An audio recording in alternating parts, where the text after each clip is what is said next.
Marcus Chen had survived 3 years on Kepler 442b by following one simple rule: avoid the Zephyrians at all costs.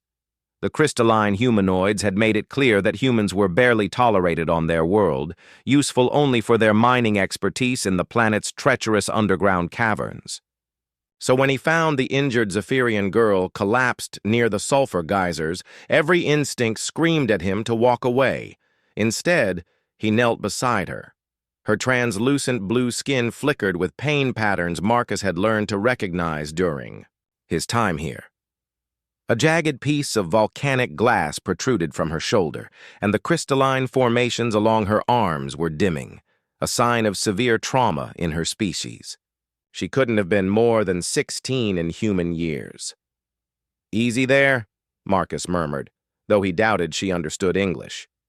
He pulled out his emergency medical kit, hands steady despite the risk he was taking. Helping a Zephyrian without permission could mean exile. Or worse. The girl's eyes fluttered open, revealing the swirling galaxies of color that made Zephyrian irises so mesmerizing. She tried to speak, but only managed a weak crystalline chime, their equivalent of a whisper. Marcus worked quickly, using techniques he'd learned as a combat medic before joining the mining expedition. The glass came out clean, and he sealed the wound with synthetic tissue. As he worked, something unexpected happened. The girl's free. Hand found his, gripping with surprising strength. In that moment, both their worlds changed. The touch created something unprecedented, a neural bridge that shouldn't have been possible between their species. Suddenly, Marcus could feel her gratitude, her wonder, her name, Lyralai, and she could sense his memories, Earth's blue skies, the warmth of human compassion, his own loneliness on this alien world. Over the following weeks, Lyralai sought him out. She would appear at the mining sites, always keeping distance from the other humans, but staying close enough to catch Marcus's eye. Their connection had awakened something in both of them, an understanding that transcended species barriers. She began teaching him the true language of her people, not the crude trade dialect the miners used, but the deep, harmonic resonances that carried emotion and meaning. In return, Marcus shared human concepts that fascinated her: art for art's sake, love that asked for nothing in return, the human ability to find beauty in broken things. Their friendship deepened into something neither had words for in any language. When Lyralai's hand touched his, the neural bridge carried more than thoughts. It carried hope, wonder, and a connection that made both of them feel less alone in the universe. Marcus should have known it couldn't last. The summons came on a morning when the twin suns cast long shadows across the crystalline city. Lyralai appeared at his quarters, her skin patterns showing fear and excitement in equal measure. "My mother wishes to see you," she said in carefully practiced English. "She knows about us." The throne room of the Zephyrian queen was a cathedral of living crystal, its walls pulsing with bioluminescent patterns that hurt Marcus's eyes.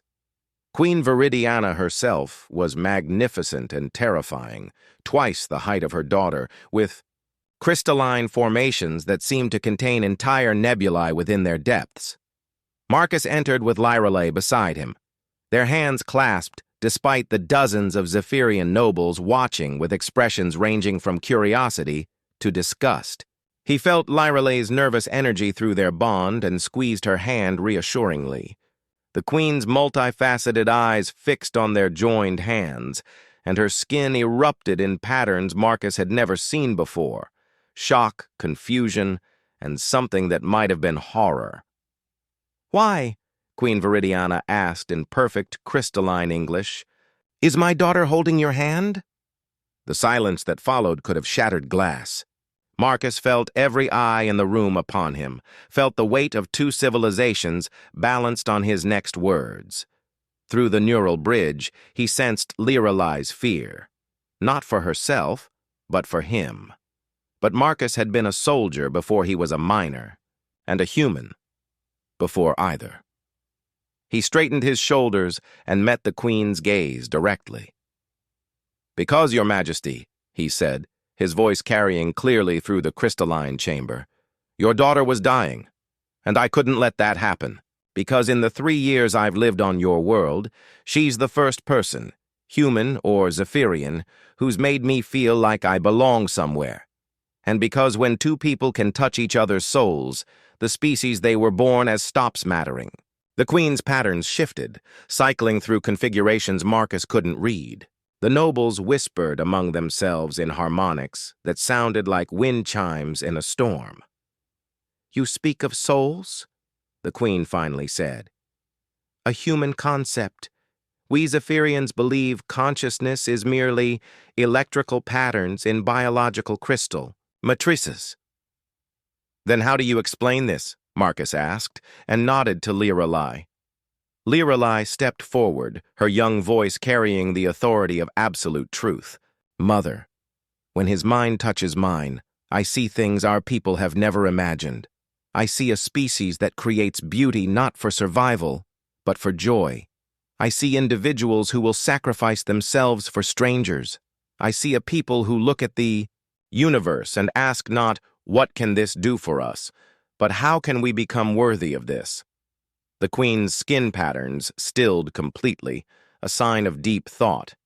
When she spoke again, her voice carried a note Marcus had never heard from a Zephyrian. Wonder. "Show me," she commanded. Lirelai looked at Marcus, and he nodded.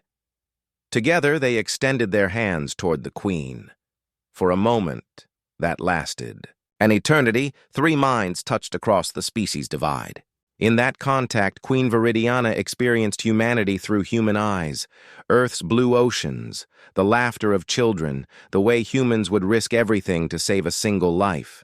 She felt Marcus's memories of war and peace, of loss and hope, of a species that refused to surrender their capacity for love, even in the face of an indifferent universe. When the connection broke, the Queen stood silent for a long moment. Then, to the shock of every noble present, she bowed her crystalline head to Marcus. "Forgive me, Marcus Chen of Earth," she said. "I have been looking at your species with eyes clouded by prejudice. You have shown me that consciousness, whether in crystal or carbon, can choose to become something greater than its origins." She turned to address the assembled nobles, her voice resonating through the chamber. "Let this be recorded in our histories. Today, we learned that evolution has given us minds capable of growth, hearts capable of connection, and souls capable of love. The species that first walks among the stars matters less than the choice to walk together."